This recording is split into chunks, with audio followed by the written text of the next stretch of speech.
Olá, é um prazer imenso estar aqui com vocês novamente para darmos continuidade ao nosso estudo do Livro dos Espíritos. Hoje nós iremos estudar as provas da existência de Deus, com as perguntas do 4 à 9ª pergunta.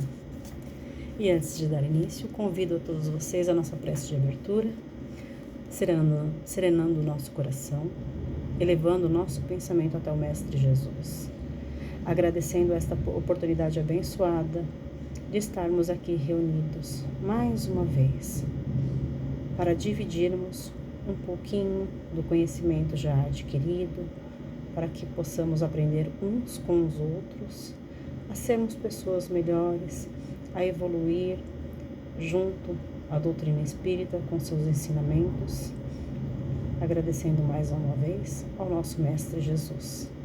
Graças a Deus. Vamos lá? Dando início, provas da existência de Deus. É o capítulo 1, ok? Pergunta número 4. Onde se pode encontrar a prova da existência de Deus? Resposta: num axioma que se aplica... continuando. Num axioma que aplicais às vossas ciências, não há efeito sem causa. Procurai a causa de tudo o que não é obra do homem, e a vossa razão vos responderá. Para crer em Deus, basta lançar os olhos sobre as obras da criação. O universo existe, ele tem, pois, uma causa.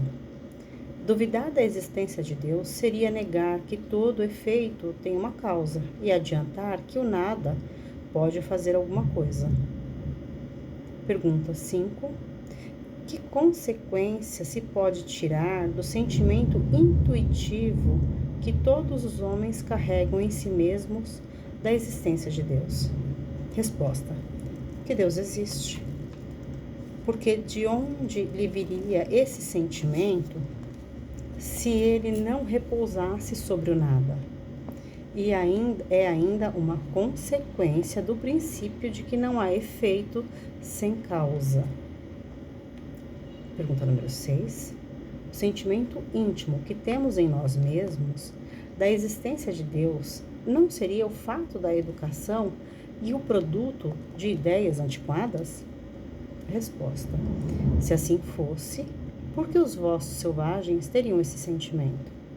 Se o sentimento da existência de um ser supremo não fosse senão o produto de um ensinamento, ele não seria universal e não existiria como a noção de ciência, senão naqueles que teriam podido receber este ensinamento. Veja bem esse trecho que é interessante, né? Porque intuitivamente todos nós temos o sentimento da existência de Deus, já que nós somos criações dele. E a pergunta aqui é que se esse sentimento, ele não é somente a consequência da educação que recebemos, né? Do acreditar em Deus. E ele faz aqui, né, uma observação muito interessante. Porque se isso fosse verdade, se esse sentimento fosse fruto da nossa educação, os nossos índios, né, dito como selvagens, os povos mais primitivos não teriam este sentimento da existência do Ser Supremo, porque ele não teria sido ensinado sobre isso, né? Já que é uma educação, é algo que nós recebemos, como podemos responder a essa questão? Como podemos justificar os povos primitivos que já tinham em si a intuição de um ser supremo? Não é como, e não existiria, né? Essa questão divina não existiria no mundo inteiro. Como, por exemplo, nós podemos verificar com os conhecimentos adquiridos na escola. Esse conhecimento só tem quem frequentou uma escola. Mas o sentimento divino todos nós temos, indiferente de onde nascemos e o que frequentamos, trazendo em si já a comprovação da existência de Deus. Pergunta número 7. Poder-se-ia encontrar a causa primeira da formação das coisas nas propriedades íntimas da matéria? Resposta: mas então, qual seria a causa dessas propriedades? É preciso sempre uma causa primeira. Atribuir a formação primeira das coisas às propriedades íntimas da matéria seria tomar o efeito pela causa, porque essas propriedades são elas mesmas um efeito que deve ter uma causa. O que pensar? Pergunta número 8. O que pensar da opinião que atribui a formação primeira a uma combinação fortuita da matéria, isto é, ao acaso? Resposta: outro absurdo. Que homem de bom senso pode olhar o acaso como um ser inteligente?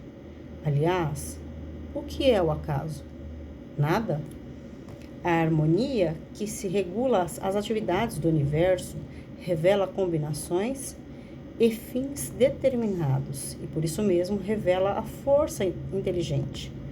Atribuir a formação primeira ao acaso seria um contrassenso, porque o acaso é cego e não pode produzir os efeitos da inteligência. Um acaso inteligente não seria mais o acaso. Também, um ponto muitíssimo interessante.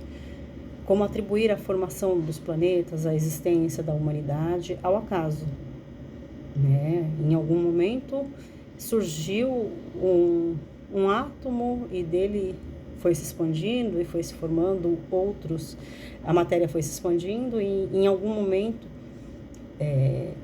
planetas, mares, seres vivos, seres inanimados foram surgindo ao acaso. O acaso não existe, não tem como, mesmo porque tudo o que nós temos no nosso universo, que é tão abrangente, que é tão grande, tem uma causa inteligente. É tudo muito perfeito, é tudo muito entrelaçado. Não tem como ser obra do acaso. O acaso não é inteligente. E se o acaso é inteligente, não é acaso, é uma forma inteligente. E a forma inteligente que nos criou é Deus. Se tudo de mais incrível que possamos imaginar está vindo de um ser humano, por exemplo, da formação, o que um ser humano de mais inteligente, de mais miraculoso que ele possa produzir, nada se compara ao que o nosso Criador pode produzir. Se nós, como criatura, podemos tanto, quem dirá ele como Criador? Desculpem mais uma vez a interrupção. Pergunta número 9. Aonde se vê na causa primeira uma inteligência suprema e superior a todas as inteligências? Resposta: tendes um provérbio que diz: pela obra se reconhece o artífice. Pois bem, olhai a obra e procurai o artífice. É o orgulho que engendra a incredulidade. O homem orgulhoso não vê nada acima dele, e é por isso que ele se chama de espírito forte. Pobre ser, que um sopro de Deus pode abater. Julga-se o poder de uma inteligência pelas suas obras. Nenhum ser humano, não podendo criar o que produz a natureza, a causa primeira, pois é uma inteligência superior à humanidade. Quaisquer que sejam os prodígios realizados pela inteligência humana, essa inteligência tem ela mesma uma causa. E quanto mais o que ela realiza é grande, mais a causa primeira deve ser grande. Esta inteligência é a causa primeira de todas as coisas, qualquer que seja o nome sob o qual o homem o designe. Ou seja, indiferente do nome ao que o ser humano dê a Deus, ele sempre será Deus. A força da natureza, como queiram denominar, ele é imutável, não tem como modificar. Como eu disse anteriormente, uma grande obra humana não tem comparação com a obra divina. A humanidade, ela avançou muito, muito, mas ela ainda não consegue reproduzir o que Deus criou. Ainda não somos capazes de reproduzir o que a natureza criou. Ou seja, estamos muito, muito distante ainda de nos aproximar do que seria Deus. Ele nos foge à nossa compreensão. Não temos ainda palavras no nosso vocabulário e conhecimento suficiente para conseguir explicar o que é Deus. Agradeço a todos mais uma vez pela oportunidade abençoada de estarmos aqui. Até o próximo.